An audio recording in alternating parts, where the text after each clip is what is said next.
hindi na tayo inababalik sa lockdown. Okay.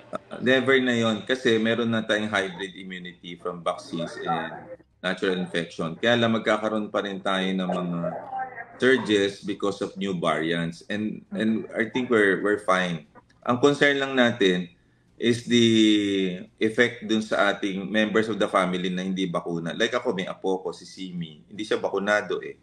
Meron tayong lola at lolo na hindi nagpabakuna at mas mahina sa atin. Yun ang kinakatakutan natin. For us, na edad 20 hanggang 60, malakas katawan natin, pero magkakasakit pa rin tayo. Pero how about those, namatayan lang ako 2 nights ago ng isang pneumonia, may na heart attack pa nga. Ito yung mga pasyente natin may heart attack, stroke, at nagdadialysis, na may diabetes, at may cancer, at may kidney transplant. Yun ang ayaw natin. Kaya we're sounding the alarm bells, hindi para manakot, but para mag-advise. And it's all up to you. Wala naman ho tayong...